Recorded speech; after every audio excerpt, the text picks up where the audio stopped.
As we all know, it can be really easy to get stuck in the same old workflow. You know, looking at a blank screen, opening up a synth, scrolling through presets, rinse and repeat. But today I'm going to give you some fun ways of making unique sounds for your music, which I have discovered will inspire some new and different music from within. All right, let's get started. We have access to so many different powerful ways to manipulate sound, and we got to make use of them, right? And this strategy I like to call thinking in opposites to create sounds that are usable and also unique. So for example, you might think of like a hi-hat and a bass sound as being opposites. So try making a hi-hat out of a bass sound, or on the other hand, try making a bass sound out of a hi-hat. Or another example might be using a pad sound as a pluck or a pluck as a pad sound. So I've got just like a random pad sound pulled up in Analog Lab here, but the kicker is that I'm just playing a short C and it sounds like this.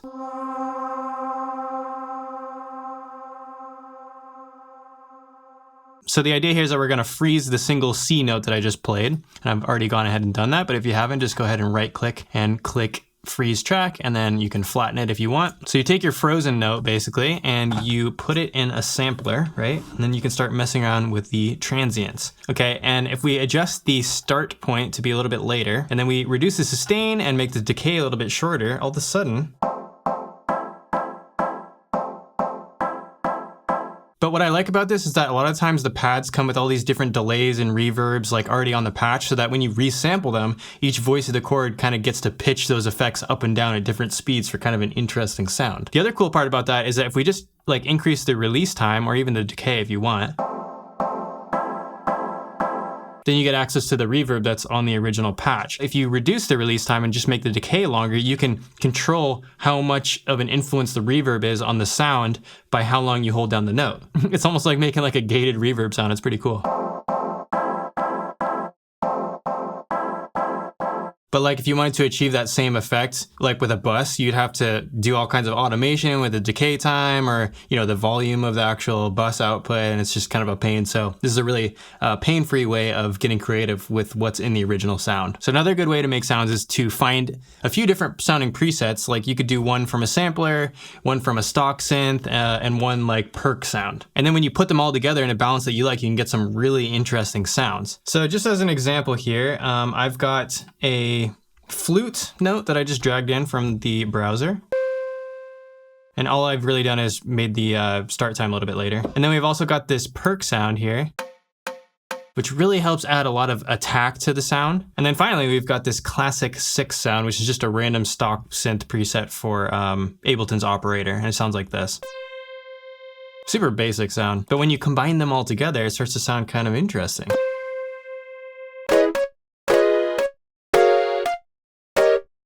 What's really cool about working this way is that you can kind of change the balance of the influence that each of those sounds has on the final sound, right? So if you want to just take the plucky element down only, you just turn down the perk, right?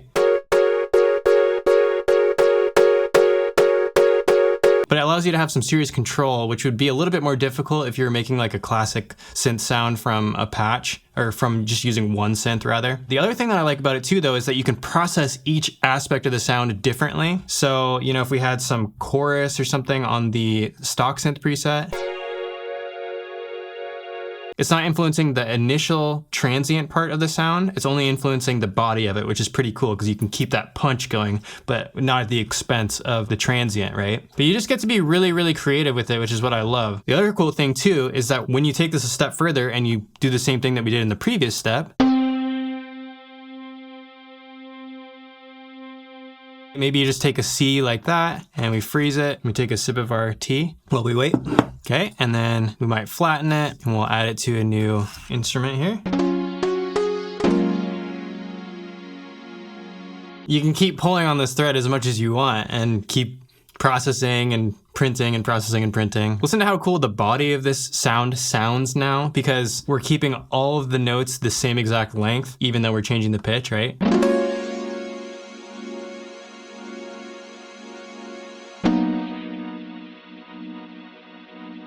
So now to piggyback a little bit off of the previous idea. Oftentimes when we think about sound, we're usually visualizing one sound at a time, like one instrument, one preset, one kick, etc. But what if you have multiple sounds playing your chord and you crossfade between them? It opens up some interesting kind of sonic possibilities. So let's take a look. Now, for this strategy, I like to find similar sounding instruments so that the crossfade isn't too jarring on our ears, like, you know, using 4 different pads or 4 different leads or something like that. But also I could see you coming up with a cool concept, like where you crossfade between a bass and like a string patch or something like that, like really fast.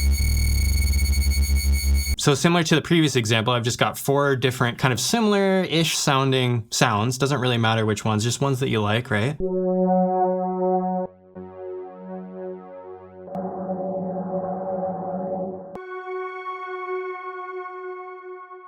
Now, a really cool function here, if you work in Ableton, is using what's called the chain select editor. And this is kind of what it looks like when you first open it up. And one of the coolest ways that you can use this is to crossfade between each sound. You can see on the top that it's got these values from 0 to 127. So that just means that when you assign like a knob, for example, the more that you turn it, the more that it's going to change the chain selector value and crossfade in between each sound, which will become much more clear when I set this up, okay? So right now, if we just drag out each one of these little blocks, so it looks like this, no matter what value the chain select ruler is what it's called, no matter what value that's at, it's always gonna play all 4 of these sounds at the same exact time because all of the blocks have been extended out to include every single value. Now where this gets really cool is when you start fading all of these in and out by dragging there's a tiny little white bar above the blue ones, and you can just start crossfading them around. And in order to change the value of the chain select ruler, you just right click and then say, I don't know, map to macro 8 to the chain selector right there. Now watch what happens when we manually adjust the chain selector, just holding down some notes.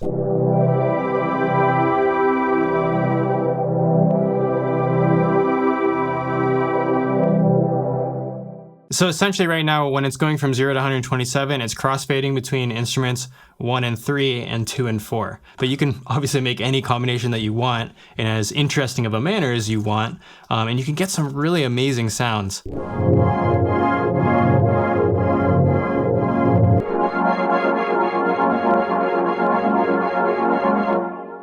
Another way that you can do this instead of using automation too is you can use an LFO tool from Max for Live, I believe. So if you type in LFO, you can usually just find this little function here, and you just click map and you can map it to the chain selector, and all of a sudden you can see that the chain selector value, let me just minimize a couple of these things. The chain selector value is now matching the LFO timing and depth. So we make this like ridiculously fast.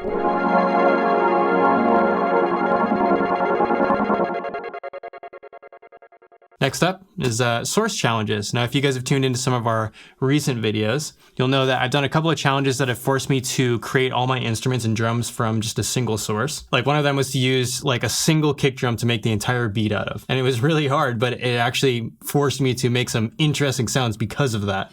I'm gonna put this on loop mode to see if we can kind of generate a tone with a short loop that just kind of repeats here.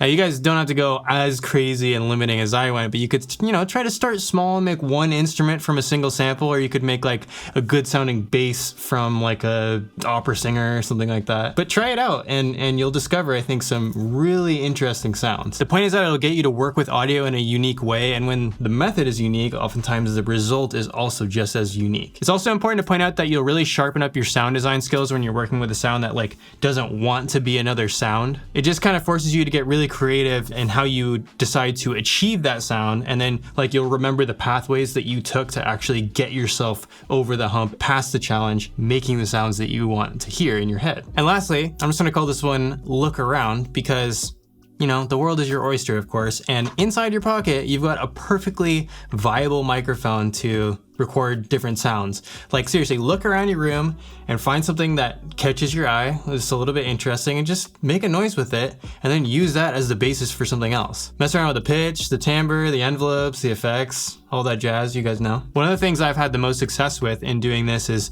making unique drum sounds, but it's obviously not just limited to that. It's also great if you're looking for some inspiration, or you're just, you know, feeling like your methods are a little bit stale. Try starting with some real organic sounds that you just recorded from your phone, and then you can just airdrop them into your computer, and you're good to go. Just remember to keep changing the sound until it kind of inspires a musical idea of some kind in you. And I promise that if you keep messing with it, it definitely will. Oh, and don't forget to save the preset either, so you can come back to it later. I'm sure by this point, most of you guys know that I'm a really big proponent of changing up the method that you use to make sounds or music or anything in between. But sometimes, you know, we just need a little encouragement to spice up the way we approach our music. So I hope you consider this a friendly reminder. So let me know what kind of crazy sounds you guys end up making, and have fun. And as always, we will see you in the next video. Happy music making. Peace.